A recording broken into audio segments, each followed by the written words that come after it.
Nuestra unidad 3, capítulo 1. Campo magnético, fuerza magnética. Aquí vamos a ver el concepto de campo magnético, que es cortito, ¿no? Y cómo se define ese campo magnético, ¿no? Y veremos algunos ejemplos de aplicación de fuerza magnética, ¿no? Primero sobre cargas móviles y después, ¿no?, sobre corrientes eléctricas, ¿no? Aquí están los contenidos y estos son los objetivos, ¿no? ¿No es cierto?, que nosotros pretendemos evaluar posteriormente, ¿no? El magnetismo, ¿no es cierto?, está presente en muchas situaciones en la vida diaria, ¿no? Y uno se da cuenta de la presencia del magnetismo igual como se da cuenta de la presencia de los campos gravitatorios, de los campos eléctricos, ¿no?, a través de sus efectos, ¿no? Y este magnetismo se conoce desde hace muchísimos años, ¿no? Las primeras experiencias sobre el magnetismo, ¿no?, se remontan, digamos, a los primeros trabajos en un lugar llamado Magnesia, ¿no?, que era un lugar donde había una cierta abundancia de piedras que podían ejercer influencia sobre otros materiales y además atraer otros objetos, ¿no? Eran los primeros imanes, ¿no?, que se conocieron, ¿no? Muchos científicos hicieron varias contribuciones allí al respecto, pero esas investigaciones quedaron fundamentalmente en el entorno del magnetismo, nada más, ¿no? O sea, en el campo de los imanes, ¿no? Uno conoce, digamos, las primeras experiencias sobre magnetismo cuando le muestran los imanes, ¿no es cierto? Y con imanes es capaz, por ejemplo, de atraer clavos, como lo que muestra la figura izquierda, o también, ¿no es cierto?, también se manifiesta en las brújulas, ¿no? Sabemos que las brújulas, ¿no es cierto?, son dispositivos que nos sirven a nosotros para orientarse, pero están basadas fundamentalmente en el magnetismo, ¿no? Ahora, actualmente, ¿no es cierto?, el magnetismo y la electricidad, ¿no?, tienen una relación estrecha, íntima entre los dos, ¿no? En un principio se mantenía la idea de que la electricidad y el magnetismo eran fenómenos totalmente diferentes, sin ninguna relación entre ellos. Sin embargo, ¿no?, las investigaciones de los científicos nos han mostrado que ambos, magnetismo y electricidad, ¿no es cierto?, van unidos de la mano. No pueden existir uno sin el otro. Como dice allí la diapositiva, son las dos caras de una misma moneda, ¿no? Y esta investigación nos ha llevado a desarrollar una inmensa tecnología, ¿no?, al servicio nuestro. Hay allí algunos ejemplos, ¿no es cierto?, de toda la tecnología que nosotros tenemos disponible a partir, ¿no?, de estos descubrimientos, ¿no es cierto?, acerca de la electricidad y el magnetismo. Fundamentalmente, ahora, ¿no?, todos estos descubrimientos y todas estas aplicaciones tecnológicas nos han transformado la vida, ¿no? Y prácticamente casi dependemos totalmente de ellos. Cuando no hay energía eléctrica, se complican las cosas. El imán, ¿no es cierto?, puede ejercer fuerzas de atracción, ¿no?, sobre algunos objetos metálicos, no sobre todos. En realidad, los imanes, ¿no es cierto?, los imanes entre sí pueden atraerse y también puede repelerse. Y esta es una acción similar a la acción eléctrica, a la acción de los campos eléctricos, similar a la acción gravitatoria, en el sentido que es un efecto que se manifiesta a distancia, no es necesario que los imanes estén en contacto para que se ejerzan fuerzas de atracción, ¿no? Pero también de repulsión, ¿no? Así que por ese aspecto se parece a las fuerzas porque son a fuerza a distancia, ¿no? Aun cuando los imanes nosotros los consideramos como fuentes naturales de los que nos conocemos ahora como campos magnéticos, ¿no? Veremos después que más adelante que las fuentes naturales de los campos magnéticos no son realmente los imanes, sino que son otros elementos los que generan los campos magnéticos, ¿no? Hay algunos materiales, por ejemplo, como la magnetita, ¿no? El FeSO4, ¿no? Que es un material que tiene fuertes propiedades magnéticas, ¿no? Y pueden tener distintas formas los imanes, ¿ves? Aquí les muestro varias formas geométricas, de barra, de disco, de anillo, forma de U, etc. ¿no? Estos imanes, ¿no? Se parecen mucho a las cargas eléctricas, pero ojo, ¿no? La naturaleza del magnetismo, ¿no es cierto?, es distinta a la naturaleza de la carga eléctrica, ¿no? Por ejemplo, si uno toma un imán de barra y lo cuelga y lo deja colgado, ese imán de barra siempre se va a orientar en una sola dirección, ¿no? Con un extremo de la barra apuntando hacia el norte geográfico y otro extremo de la barra apuntando hacia el sur geográfico. Siempre van a tomar esa dirección los imanes, ¿no? Y como sea la forma que tenga el imán, no importa si sea de barra, de disco, anillo, etcétera, siempre una parte del imán va a apuntar al norte geográfico y otra parte del imán va a apuntar al sur geográfico, ¿no? Esa cara del imán que apunta al norte geográfico es la que se llama polo norte del imán. La cara del imán que apunta hacia el sur geográfico se llama polo sur magnético. Y así entonces, ¿no es cierto?, estos imanes, ¿no?, tienen dos polos, no caras magnéticas, ni cargas magnéticas. No tienen carga magnética, tienen polos, polo norte y polo sur. Y un imán siempre va a tener dos polos. ¿Cómo se comportan estos polos? Ahí están indicados. Usualmente los imanes vienen coloreados. El polo norte se viene pintado de rojo, ¿no? Mientras que el sur puede venir pintado de blanco o de azul, pero son dos colores siempre, ¿no? Cuando uno acerca dos imanes del mismo nombre, norte con norte, sur con sur, estos se repelen, igual como las cargas eléctricas del mismo signo. Pero se acerca polos de distinto nombre, se atraen, como cuando uno acerca cargas eléctricas de distintos signos. En ese aspecto, entonces, esta interacción magnética es similar, ¿no?, a la interacción eléctrica. Y eso es lo que sabían, ¿no es cierto?, los científicos hace mucho tiempo atrás, antes de descubrirse la relación que había entre magnetismo y corrientes eléctricas, ¿no? Aun cuando las cargas eléctricas pueden existir, ¿no es cierto?, como unidades independientes, los polos magnéticos no pueden aislarse, ¿no? Debe ser una súper rara vez. Yo siempre he pensado que la unidad se llama dipolo magnético, dos polos. Ahora, si uno trata, por ejemplo, de tomar un imán como el que está abajo y lo divide en dos partes, entonces aparecen dos imanes, cada uno con su polo norte y polo sur. Si toma una de esas partes y la divide y la vuelve a dividir, entonces van a aparecer dos imanes, cada uno con polo norte y polo sur. Y ese proceso uno lo puede continuar, ¿no es cierto?, hasta llegar a separar los átomos, ¿ves? Y cuando separemos los átomos nos vamos a encontrar que cada átomo va a ser como un diminuto imán con polo norte y con polo sur, ¿no? Y si a ese átomo le sacamos un electrón, ese electrón se va a portar como un imán con un polo norte y un polo sur. Y lo mismo sucede con las partículas atómicas. Entonces, la unidad básica aquí, en este aspecto, es el dipolo magnético, ¿no? Eso es lo que yo sé.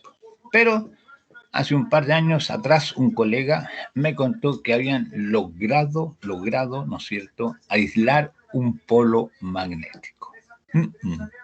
Y eso como que me anduvo desmoralizando un poco porque me echa a perder todo lo que yo sé. Empecé a dudar si acaso realmente lo que yo sé está bien o no.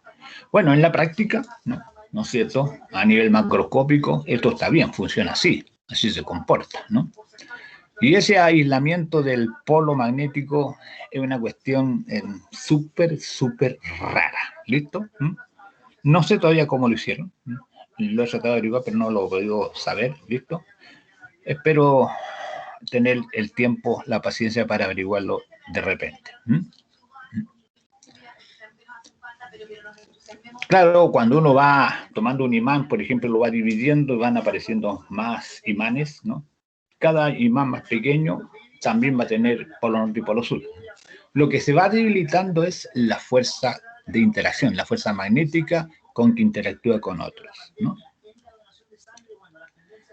En relación al magnetismo hay diversos tipos de materiales que tienen diversos tipos de propiedades magnéticas. Esto lo vamos a ver así ahora nomás cualitativamente, ¿no? Por ejemplo, todos los materiales que son atraídos por un imán tienen la propiedad de magnetizarse. Y estos se llaman ferromagnéticos. Por ejemplo, qué sé yo, el hierro, el acero, lo que están nombrados, y cobalto, níquel. Estos materiales siempre son atraídos, ¿no es cierto?, por un imán. Siempre. Y ellos, cuando son atraídos por el imán, se imantan. Eso uno lo puede ver con un clavo, ¿sí? Tome, digamos, un imán, ¿no? Acérquele un clavo y deje que el clavo se pegue al imán. Y después toma ese clavo, ¿no es cierto? Y con ese clavo podrá atraer a otro clavo porque lo transformó en imán. O sea, el clavo se imantó. ¿Estamos? Incluso estos materiales también se pueden transformar en imanes permanentes, ¿no? Hay ciertos procedimientos que se utilizan para ello, ¿no?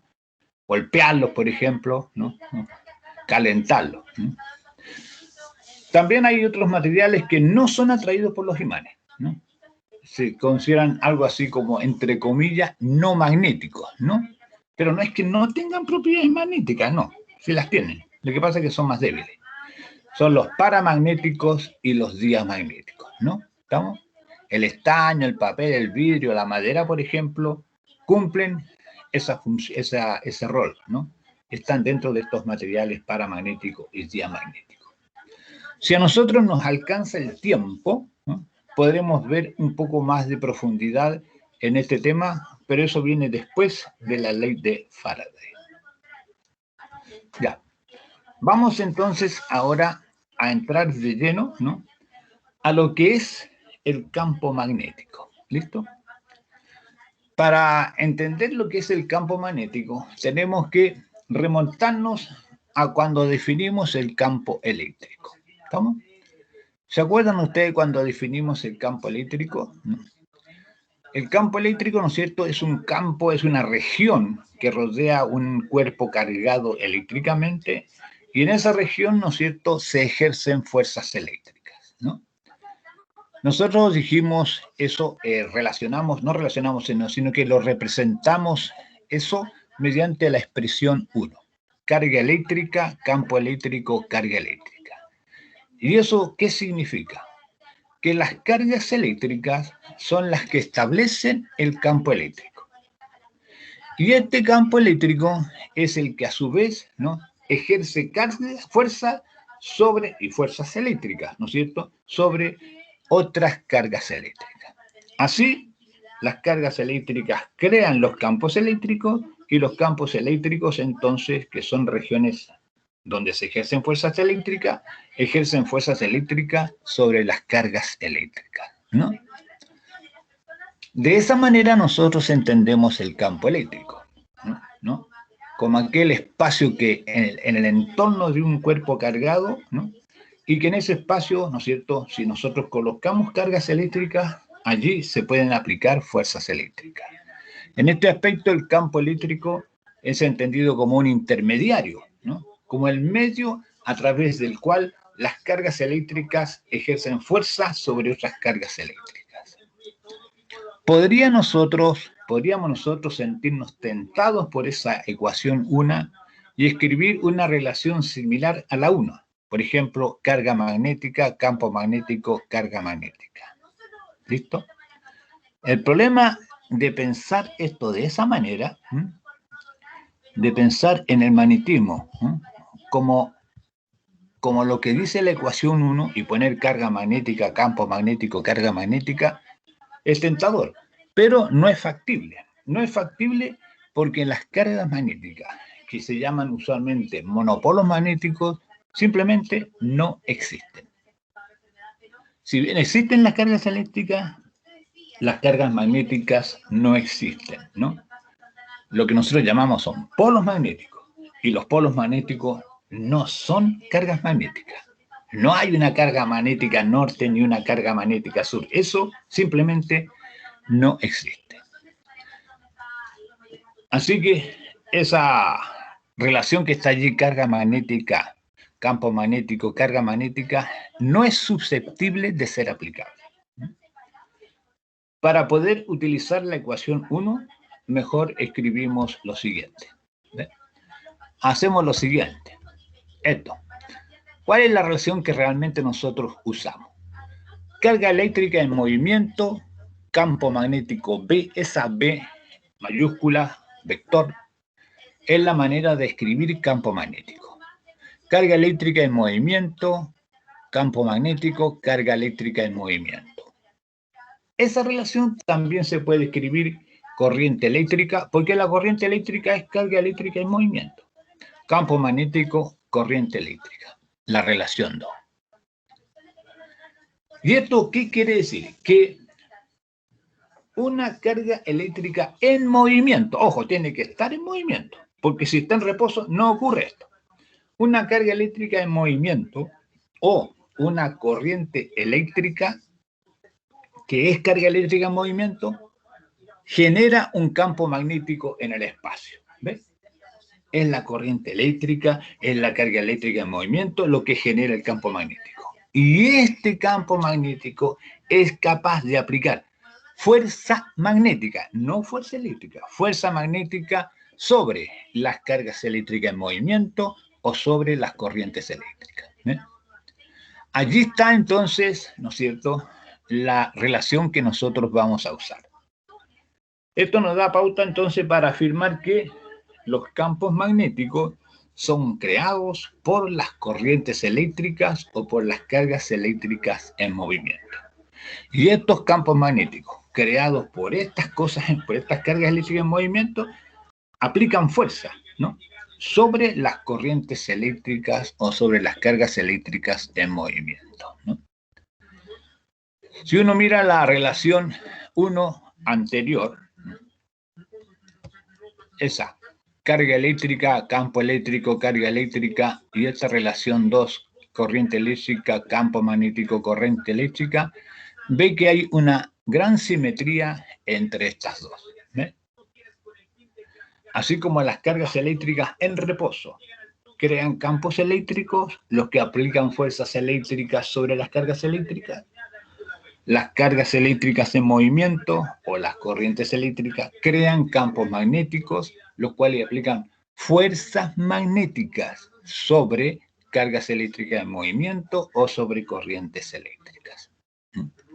Allí está entonces la similitud entre estas dos ecuaciones. Esos campos magnéticos B, entonces, son regiones del espacio donde se ejercen fuerzas magnéticas.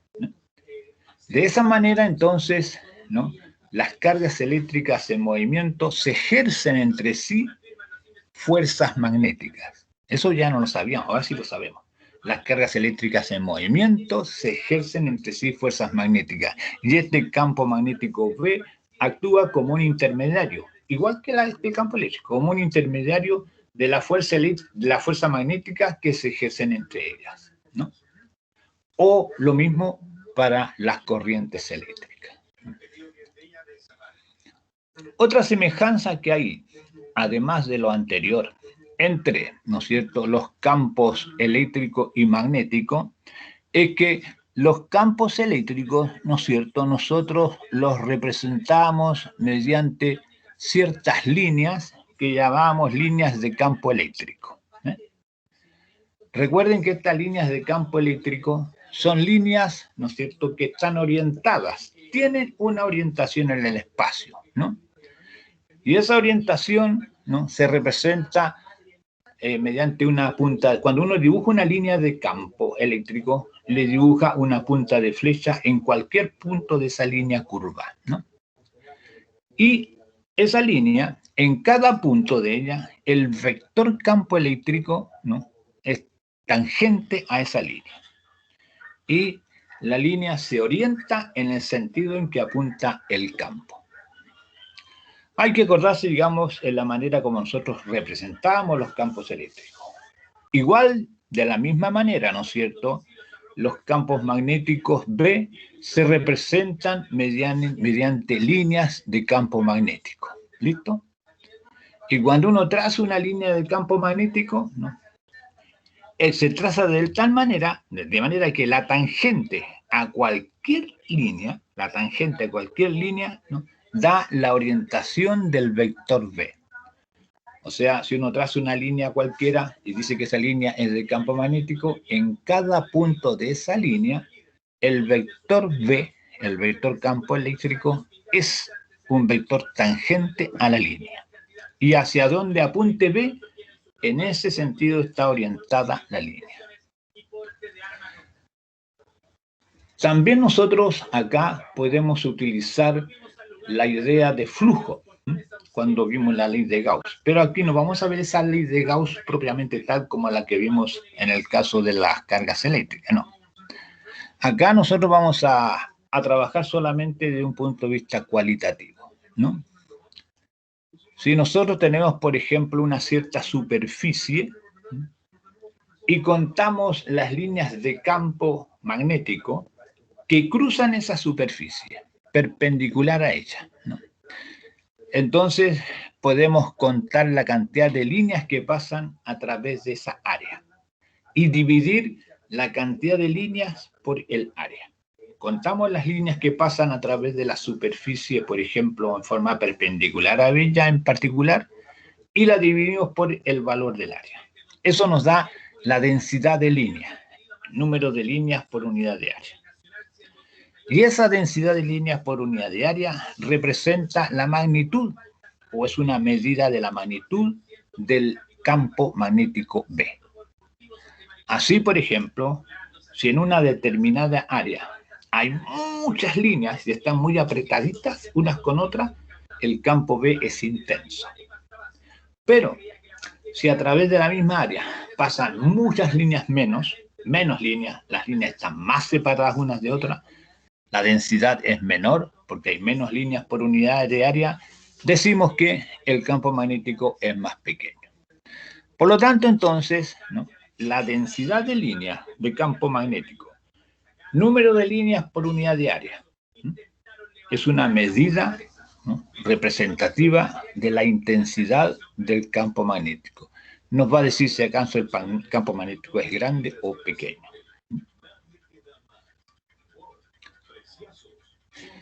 Esta relación entre carga eléctrica en movimiento y campo B, ¿no?, o corriente eléctrica y campo B, en el sentido de que las corrientes eléctricas son las que crean los campos magnéticos, es un hecho empírico y que se remonta muchos años atrás y fue descubierta por un señor de apellido Oersted.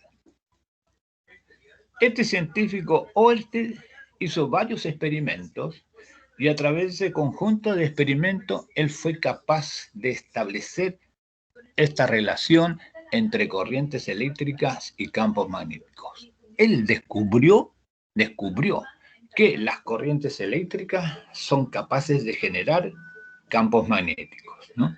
Ya vamos a ver un poquito más adelante esa situación. Allí les muestro unas figuras, ¿no?, ¿estamos?, que nos muestra, ¿no es cierto?, nos esquematiza, ¿no?, la relación, no la relación, sino que cómo se representan los campos magnéticos B a través de las líneas de campo. ¿Ve? En la primera figura a la izquierda superior, ahí está un imán. Hay una representación esquemática, ¿no? Y abajo está una representación real.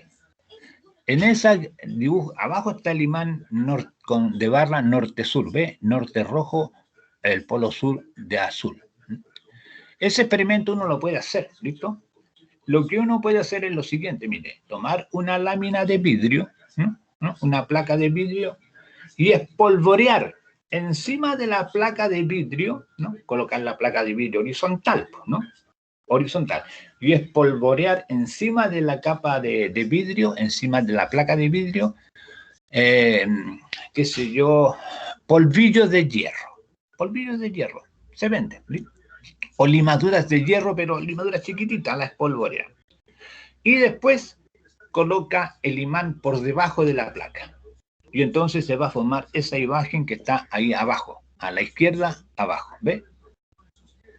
Las limaduras de hierro ya no quedan dispuestas en la placa en forma totalmente aleatoria, sino que empiezan a ordenarse, formar líneas como las que se muestran en la que está ahí en la figura esquemática superior.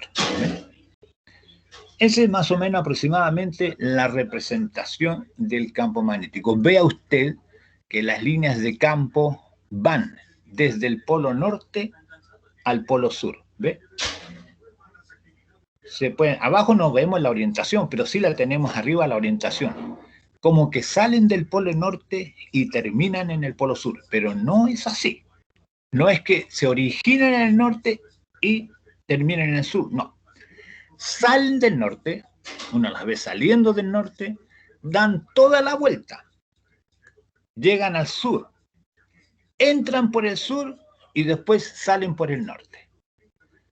Las líneas de campo magnético no son como las líneas de campo eléctrico, porque las líneas de campo eléctrico tienen un origen y tienen un final. Las líneas de campo eléctrico comienzan, se originan en las cargas eléctricas positivas y terminan en las cargas eléctricas negativas. En el caso de los imanes o de las líneas de campo magnético, estas no son así. No se originan en el norte ni terminan en el sur. No. Emergen por el polo norte, dan toda la vuelta por el exterior y entran por el polo sur, pero siguen por dentro y vuelven a salir. Ahora las líneas de campo magnético son líneas cerradas. Nacen en un punto, dan toda una vuelta y llegan al mismo punto. ¿Ves? Forman bucles. Formando bucles o formando lazos cerrados. En las figuras centrales, ¿no?, se les muestra, por ejemplo, las líneas de campo magnético formadas por un conductor recto. Es un hilo recto, ¿no?, por el cual hacemos pasar una corriente. En la figura superior está el vertical, el de amarillo, verdoso. Ahí está el conductor con la corriente, ¿no?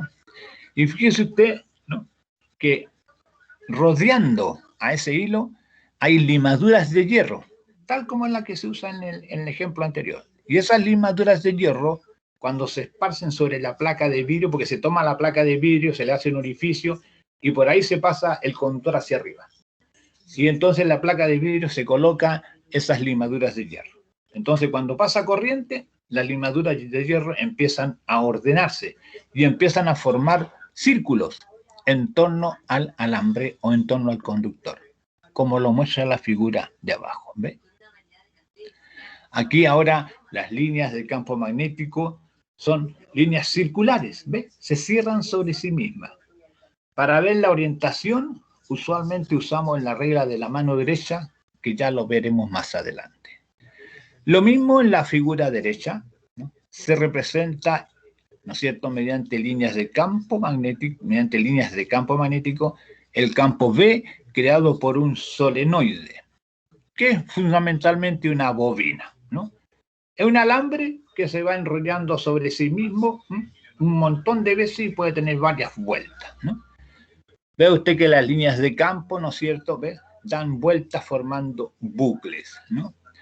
Las flechitas que están dibujadas en las líneas nos indican para dónde apunta el campo magnético B.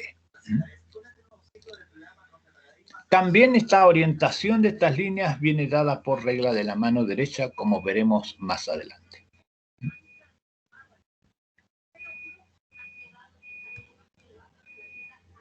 Vamos ahora fundamentalmente a la definición de campo magnético. ¿Estamos? ¿Cómo vamos a definir el campo magnético, no es cierto? Que es una cantidad vectorial y que se representa por la letra B, vector. Este campo magnético se define a través de la fuerza magnética que ejerce sobre una carga de prueba. Una carga de prueba es una carga puntual y positiva. ¿Listo? Si nosotros tenemos un campo magnético en alguna parte, de alguna manera ha aparecido ese campo magnético, y colocamos allí, ¿no es cierto?, en algún punto de esa región, una carga eléctrica en reposo, entonces el campo magnético no le aplica ninguna fuerza. Cero fuerza, no hay fuerza. Pero cuando la carga eléctrica se mueve en esa región, donde está el campo magnético, ahora sí, ¿no es cierto?, se observa una fuerza que actúa sobre esa carga. Y esa fuerza no es la fuerza magnética, no es la fuerza eléctrica, ni tampoco la fuerza gravitacional. Esa es la que llamamos, ¿no es cierto?, fuerza magnética. Y esta fuerza magnética es súper especial. Es muy diferente de la fuerza eléctrica y muy diferente de la fuerza gravitacional, ¿no? Para ver cuantitativamente cómo es esta fuerza, ¿no?, veamos su ecuación. Ahí está, la ecuación 1,1 nos define la fuerza F que actúa sobre la carga Q debido al campo B. Y es el campo B el que aplica la fuerza F sobre la carga Q. La ecuación 1,1 dice F igual Q por V cruz B. Es complicada la fuerza, no es tan simple.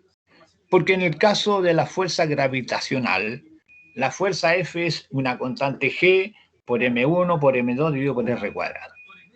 La fuerza eléctrica, F eléctrica, Q por campo eléctrico. Simple. Pero esta es más complicada. Q por V cruz B. V cruz B es el producto vectorial entre la velocidad y el campo. La F se mide en Newton.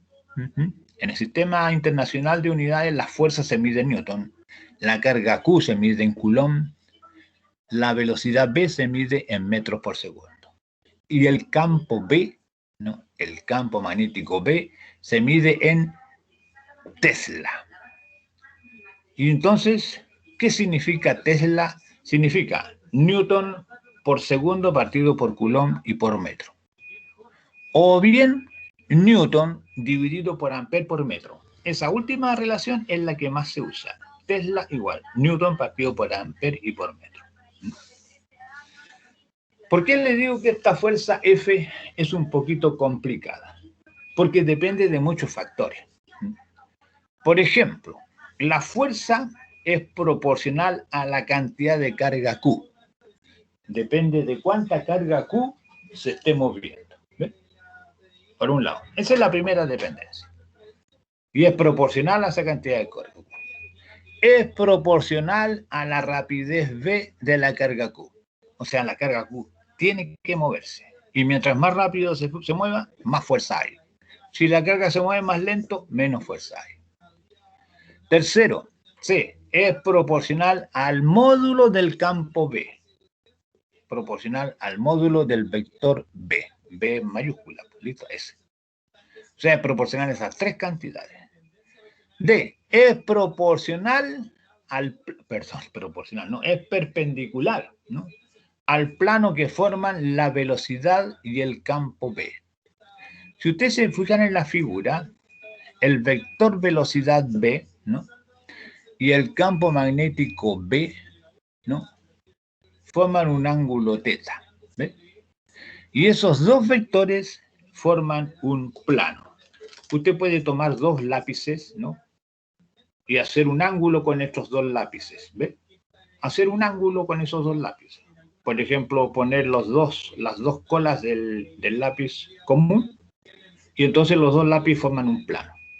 Y la fuerza F es perpendicular, ¿no es cierto?, al plano que forman velocidad y campo B.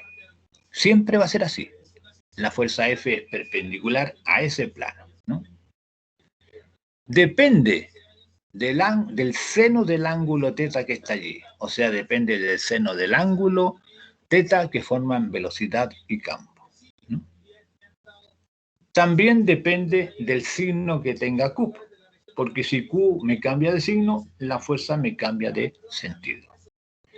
Y por último, la orientación de la fuerza F viene dada por la regla de la mano derecha. Espero que se acuerden de la regla de la mano derecha y cómo funciona aquí.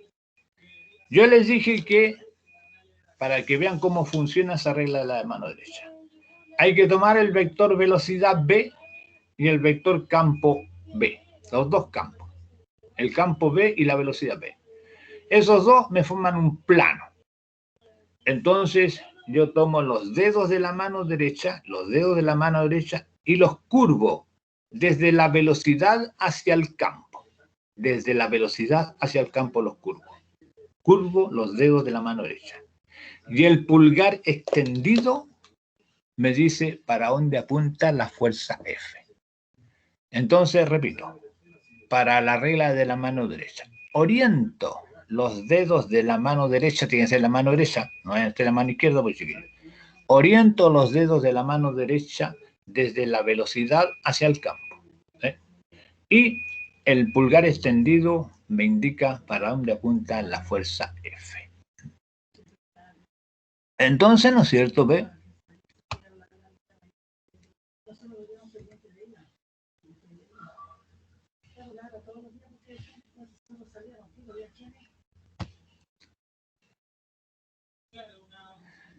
Como ven, ¿no?, esta fuerza F es bastante compleja, ¿listo? Es muy diferente de la otra, ¿no?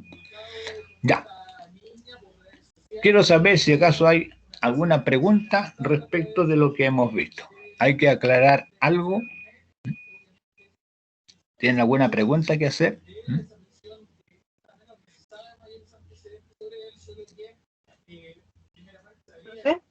Sí, dígame. ¿Podría explicar de nuevo lo de la mano derecha? Oiga, pregunte, ¿ve la pizarra o no? Yo sí la veo. Ya, mira, voy a dibujar vector velocidad. ¿Lo ve el vector velocidad? ¿Este? Un poco Sí, borroso, profe. pero... Ya. Ah, sí, se ve. Ya. Ve el vector B, el vector campo B. ¿Ese que está ahí? Sí. Ya. Entonces, estos dos forman ese ángulo teta. ¿Ve? Pero esos dos forman un plano, así. ¿Ve? Tal como están ahí. Este es velocidad y este es campo. Así, ¿ve? Forman un plano. Velocidad y campo, los dos, así. Entonces yo tomo los dedos de esta mano derecha, los dedos de la mano derecha, y curvo los dedos de aquí para allá, así, en esa dirección. Desde el vector velocidad hacia el vector campo. Para allá curvo los dedos. Si este B y este otro B están en el plano en la pizarra, yo los curvo así, ¿ve? De esa manera, así. Y el pulgar extendido me indica para dónde apunta B. Mire, haga lo siguiente. Tome un lápiz y lo coloca en la mesa. En la mesa, este es velocidad y este es el campo B, que forman un plano horizontal. Y usted estos dedos de la mano derecha los curva de uno hacia el otro, de esa manera, así. Así, de esa manera. Y el pulgar extendido, ¿ve? Que apunta para arriba, me indica para dónde apunta la fuerza. ¿Lo ve ahora? ¿O más o menos no? Sí, profe. Pero, Ya. ¿y en el caso de que estuvieran el B corta arriba y la B larga abajo? O sea, Igual, al revés.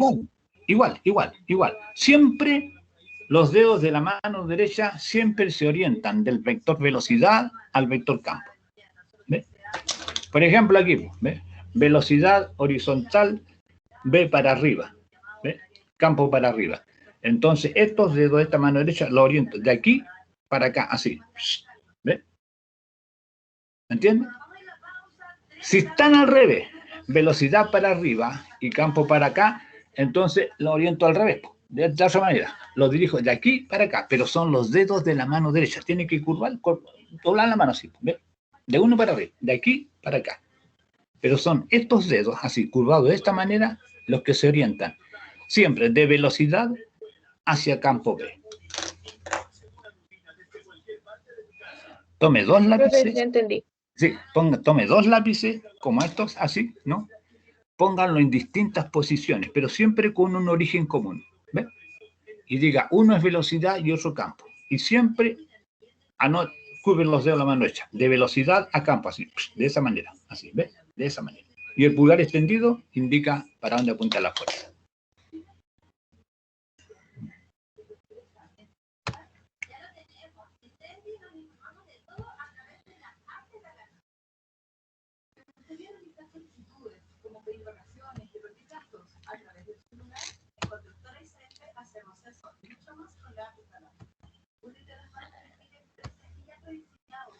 Ya, esa es la fórmula entonces F igual Q por V cruz V.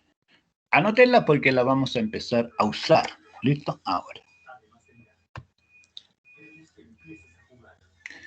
Ejemplo 1. Aquí tenemos el ejemplo 1. Dice una carga puntual Q de 10 microcoulomb se mueve con una velocidad V igual 4I menos 12J tongo. 4I tongo menos 12J tongo. Medida en metros por segundo en una región donde existe un campo de inducción magnética uniforme B igual 15J menos 9K tongo. Medido en Tesla. T mayúscula significa Tesla. Determine la fuerza ejercida sobre la carga. ¿Listo? O sea, ¿qué fuerza ejerce ese campo magnético B sobre esta carga? Tenemos que usar F igual Q por V cruz V. Ahora, ponemos F igual. Ponemos el valor de Q, 10 microcoulomb. Y el producto vectorial V cruz V lo calculamos como un determinante, tal como está allí. De esa manera, el producto cruz entre velocidad y campo lo calculamos con un determinante de 3 por 3.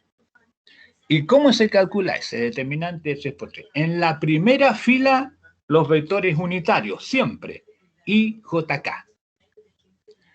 En la segunda fila, las componentes de la velocidad, B, que es 4I menos 12J.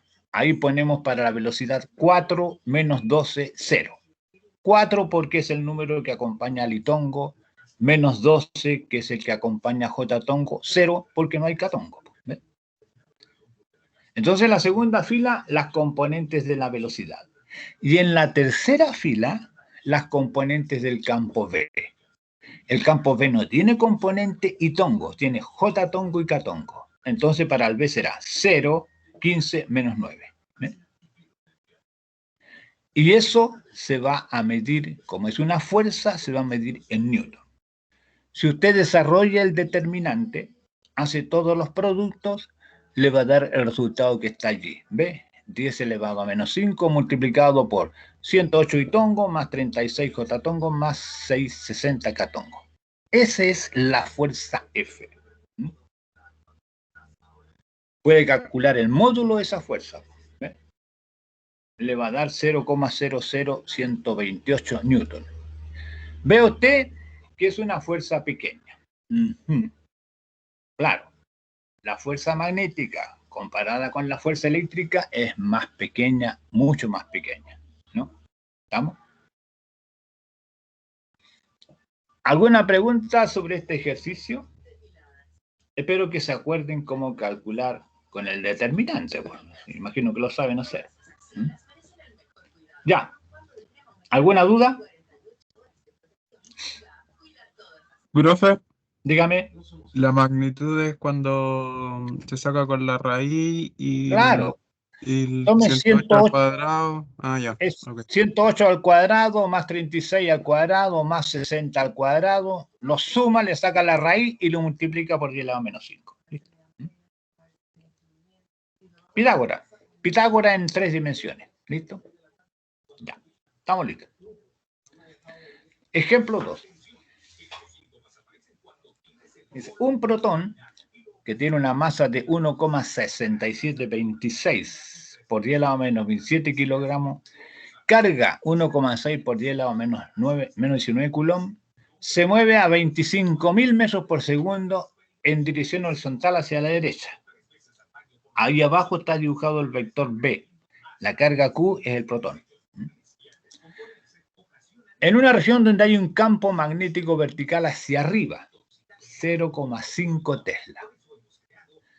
Hay que calcular la aceleración del protón, no la fuerza, la aceleración. Pero primero tenemos que calcular la fuerza. ¿Ve?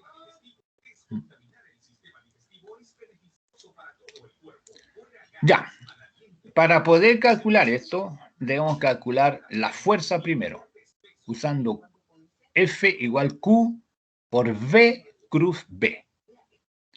Pero tienen que recordarse que F vector igual Q por velocidad cruz campo. B cruz B. Vector velocidad cruz vector campo. El módulo de la fuerza será la carga Q por la rapidez V, o sea, por el módulo de la velocidad, por el módulo del campo B y por el seno del ángulo. Seno de teta, el ángulo que forman la velocidad B y el campo B. Esa es la expresión para calcular el módulo del producto cruz. A cruz B significa A por B y por seno de alfa. Alfa, ángulo entre A y B. Es la fórmula usual. Solo que acá, en este caso, la velocidad es horizontal hacia la derecha, el campo B vertical hacia arriba, el ángulo entre los dos es 90 grados. Y como el seno de 90 grados es 1, la fuerza nos queda simplemente QBB. En este caso, fíjese que como la velocidad va hacia la derecha y el campo B va hacia arriba, la fuerza, la dirección de la fuerza viene dada por la regla de la mano derecha. A ver, díganme, ¿hacia dónde apunta la fuerza? Obviamente hacia afuera. Tomamos los dedos de la mano derecha, los curvamos desde la velocidad hacia el campo. Se supone que los dos vectores están en el plano de la figura. Entonces, los dedos de la mano derecha los curvamos de velocidad hacia el campo. Pulgar extendido hacia afuera de la figura. ¿Ve? La fuerza F entonces va a ser Q por B y por B nada más, porque seno 90 es 1. Multiplicamos los 1,6 por 10 elevado a menos 6 coulomb, que es la carga, por la rapidez B, 25.000 metros partido por segundo, y por 0,5 Tesla. Nos da 2 por 10 elevado a menos 5 newton. B menos 15 newton, o sea, una fuerza súper pequeña. ¿Ve?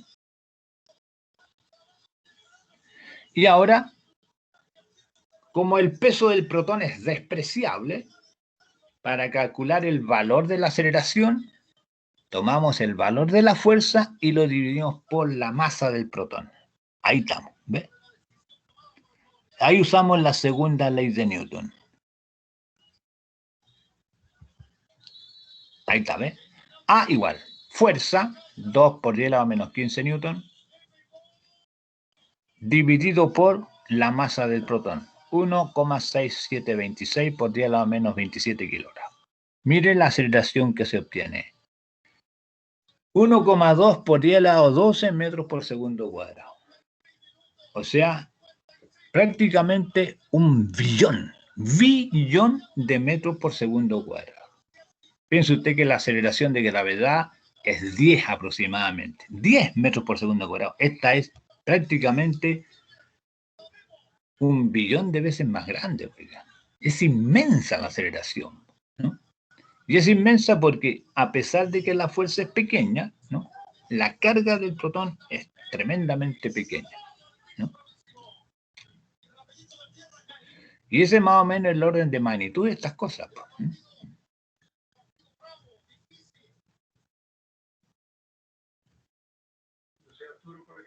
Ya. ¿Estamos listos? ¿Sí? Ok. Vamos a avanzar un poquito más ahora, ¿no?, y vamos a estudiar el movimiento, ¿no?, de una carga bajo la acción de un campo magnético, ¿no?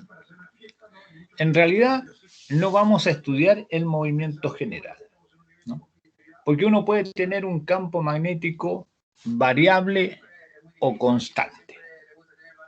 El campo magnético variable puede variar de acuerdo a la posición y de acuerdo al tiempo. Es decir, uno puede tener un campo magnético, ¿no es cierto?, que vaya cambiando de módulo y de orientación en cada punto, que sea distinto en cada punto, en cuanto a magnitud y en cuanto a dirección.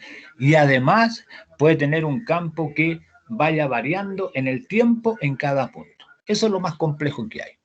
Pero eso nos introduce al movimiento complicado de las cargas eléctricas. Nosotros no vamos a estudiar esa relación, no.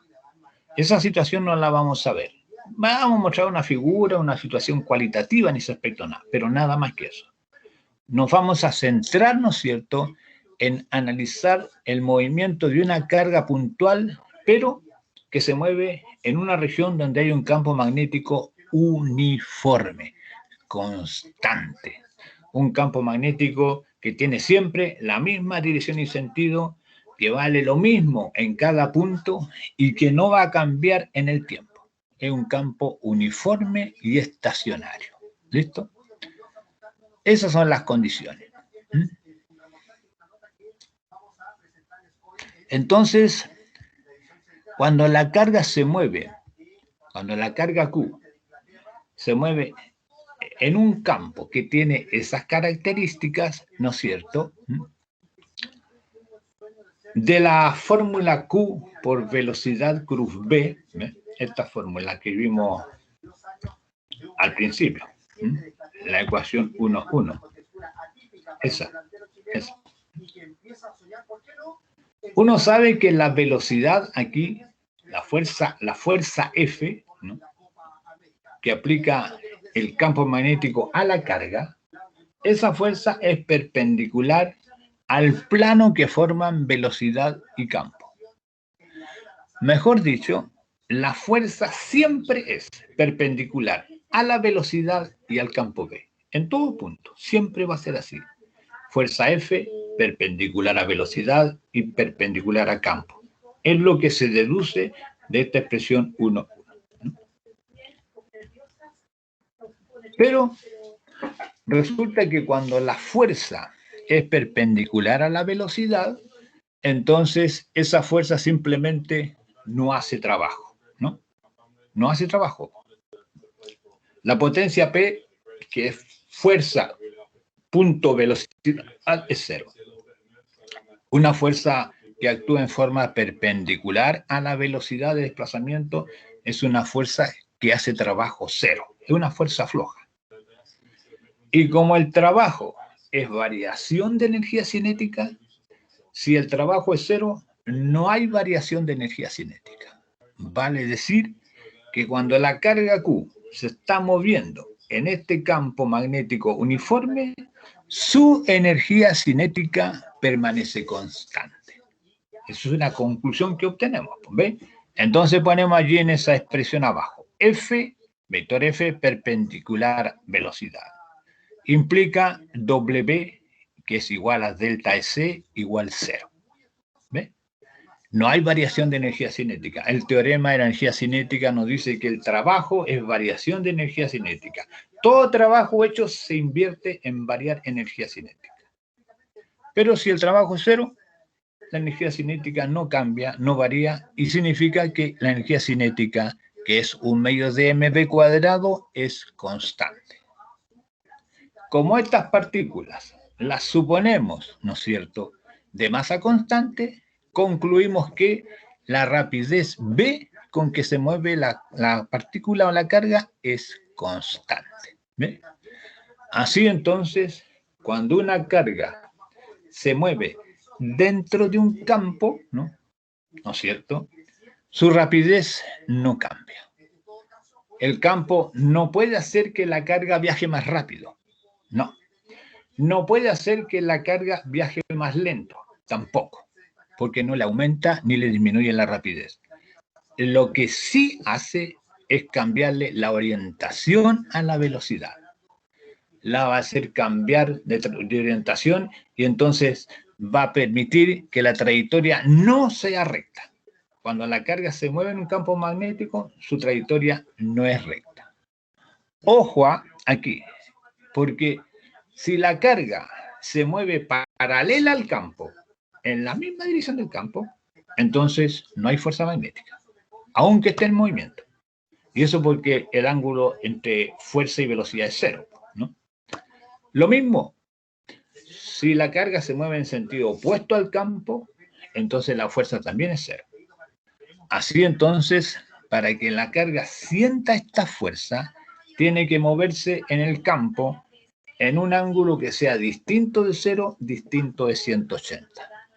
Y aún así, moviéndose en un ángulo que no sea ni 0 ni 180, cuando la carga se esté moviendo, siempre se está moviendo con la misma rapidez.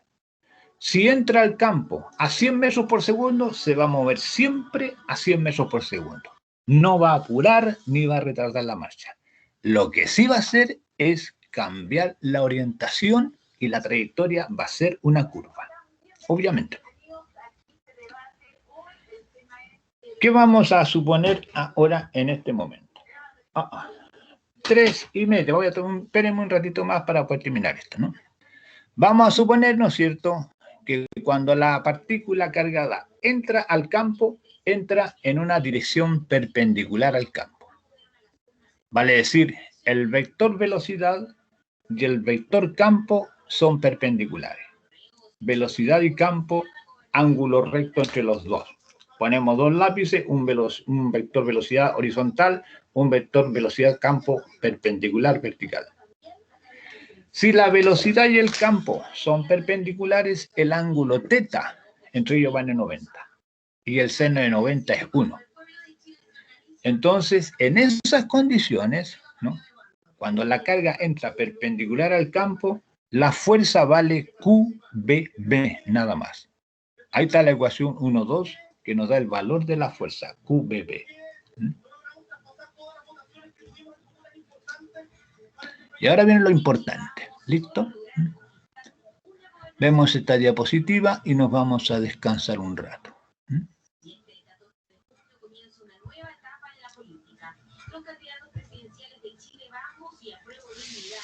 En este caso, como la fuerza, ¿no es cierto?, es perpendicular a la velocidad, esa fuerza va a actuar como fuerza centrípeta. Recuerden que la fuerza centrípeta es una fuerza, ¿no es cierto?, que actúa sobre una carga, sobre un cuerpo, ¿no es cierto?, y que es una fuerza que es perpendicular a la velocidad y que no hace trabajo, ¿no?, que hace trabajo cero, ¿no?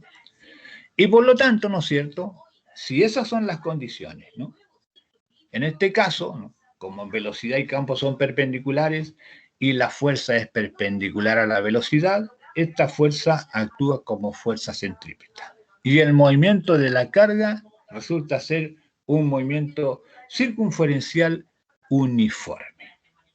Y esa es la trayectoria que va a adquirir. Pero va a ser esta trayectoria siempre y cuando la velocidad sea perpendicular al campo. Si no, cambia un poquito en la trayectoria. La fuerza centrípeta Fc vale m por v cuadrado partido por r. ¿Listo? M es la masa de la carga, ¿no? R es el radio de la trayectoria. Fuerza centrípeta, entonces, igual fuerza magnética. Eso porque la fuerza magnética opera como fuerza centrípeta, actúa como fuerza centrípeta. Vale decir, la fuerza magnética va a estar actuando siempre hacia el centro de la trayectoria. mv cuadrado partido por r igual qbb. mv cuadrado partido por r es la fuerza centrípeta, qbb la fuerza magnética. Despejamos el r de allí. Obtenemos r igual mv partido por qp, la ecuación 1.3. Ese es el radio de la trayectoria, ¿ve? Ese radio se llama radio ciclotrónico. Observen la figura, ¿ve? Cómo es la trayectoria circunferencial. En este caso, ¿no? El V está representado por líneas, como cruces, ¿ve? Uniforme. Ese V apunta hacia adentro de la página, ¿ve? El V apunta hacia adentro de la página, el campo. Y la velocidad, el vector rojo, va hacia afuera. Si usted va hacia la derecha, el vector velocidad, ¿ve? Ahí abajo está dibujada la carga positiva Q, el vector B horizontal hacia la derecha y el vector campo hacia adentro. Si usted multiplica B cruz B, la fuerza le va a dar hacia arriba. Pero cuando la trayectoria, cuando la carga esté circulando, la fuerza que actúa sobre ella siempre va a estar apuntando hacia el centro O. Siempre. Se llama fuerza centrípeta. La rapidez V es omega por R. Recuerden que omega es la rapidez angular o frecuencia angular. Despejamos omega y reemplazamos, obtenemos QV partido por M. Acá, ¿no es cierto? Este omega, que es QV partido por M, se obtiene, ¿no es cierto? Si usamos 1,3, 1,3. ¿Estamos? Ahí en la ecuación 1,3 debo reemplazar B igual omega por R. En la ecuación 1,3 reemplazo B igual omega R y despejo omega. Me va a dar omega es QV partido por M. Es lo que se llama frecuencia ciclotrónica. Y el periodo ciclotrónico, tiempo en dar una vuelta, E mayúscula, 2pi partido por omega. Lo reemplazamos, da 2πm partido por QV. Ecuación 1,5. Estas son las ecuaciones básicas para este movimiento. ¿Listo? En todo movimiento, entonces, ciclotrónico, se llama así movimiento ciclotrónico, siempre hay que estar calculando radio, frecuencia y periodo. ¿No? Son los parámetros que se calculan usualmente, porque son los parámetros que caracterizan este movimiento. Ya.